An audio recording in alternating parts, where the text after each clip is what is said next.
Hello दोस्तों। आप लोगों के तर्ज पर, आप लोगों की डिमांड पर मैं आज एक और टॉपिक ला रहा हूँ कि जुबान पर काबू नहीं रहेगा तो जीवन में संतुलन कैसे आएगा। यह एक ऐसा टॉपिक है जो आज जीवन में बहुत इम्पोर्टेंट है। बहुत लोग सोचते हैं कि इसको कैसे काबू किया जाए।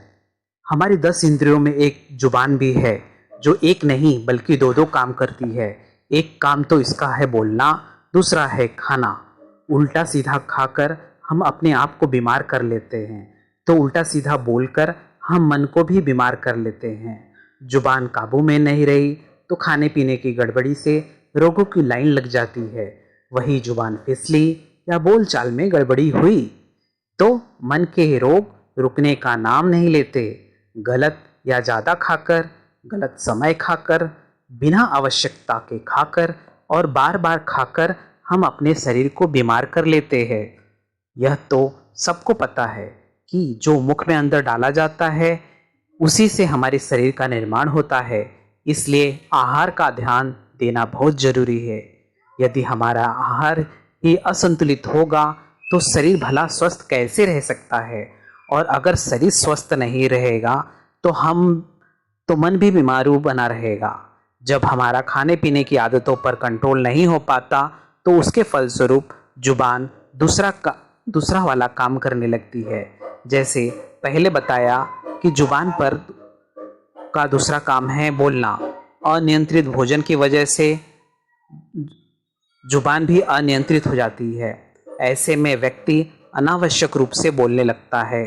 कोई बोल रहा होता है, उसे बार बार बीच में टोकने लगता है। आवाज़ तेज हो जाती है, स्वर में नाराजगी का पुट भर जाता है।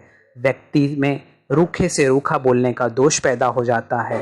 नतीजा यह होता है कि वाणी पर टिके हुए संबंध कमजोर पड़ने लगते हैं, क्योंकि हम अनजाने में उन शब्दों को बोल जाते हैं जो सामने वाले के सम्मान पर आक्रमण करते हैं। गंभीर बात यह है कि व्यक्ति इन शब्दों को बोलकर भूल भी जाता है, क्योंकि वह एक आदत से बोल रहा है। जैसे हम खाना भी एक आदत के आधार पर खा लेते हैं। खाने पीने का सामान हमारे सामने आते हैं तो भूख चाहे हो या ना हो, कई लोग तुरंत खाने लगते हैं। या फिर किचन में जाकर देखा तो कुछ खाने को पड़ा है तो खा लिया। फ्रिज खोलकर देखा, वहाँ कुछ रखा है तो खा लिया। कहीं से मिठाई आई और हमने सारी खा ली। मतलब खाने पीने पर जब कंट्रोल नहीं रहता तो शरीर तो बिखरता ही है, साथ ही जुबान पर भी इसका सीधा प्रभाव पड़ता है। मन को भी बिखेर देता है। संयम में हम अपनी जीवा को ही कंट्रोल करते हैं। उसका रास्ता भी हम जानते हैं। रास्ता है मौन और उपवास साधना। दो की दोनों की साधनाएं जीवा को संयमित रखती है, को मतलब कंट्रोल रखती हैं। गलत खाने की आदत को उपवास से ठीक करते हैं। इसलिए उपवास में नपा तुला और व्यवस्थित भोजन करते हैं। उनको उपवास की आवश्यकता नहीं जो संतुलित भोजन करते हैं। वे जानते हैं कि उनके शरीर की जरूरत क्या है, क्या उन्हें नहीं खाना चाहिए। और उनको मौन की भी जरूरत नहीं है जो संतुलित बोलते हैं। मौन की जरूरत तो उन लोगों को होती है जिनका खुद के बोलने पर कंट्रोल नहीं होता। जाने अनजाने में उनकी वाणी, मन और वातावरण दोनों को दूषित करती रहती है। यदि जुबान पर हमने नियंत्रण कर लिया तो समझो हमने अपने शरीर और मन दोनों को साध लिया। व्यवस्थित वाणी हमारे जीवन, हमारे मन को सही व्यवस्थित करती है। सधा हुआ मन हमारे कर्म, वचन दोनों को संतुलित करता है।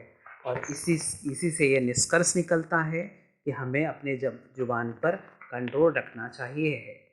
आशा है आप लोग को इस टॉपिक पर मेरा दिया गया यह वचन आपको अच्छी तरह समझ में आया होगा। प्लीज़ सब्सक्राइब कीजिए।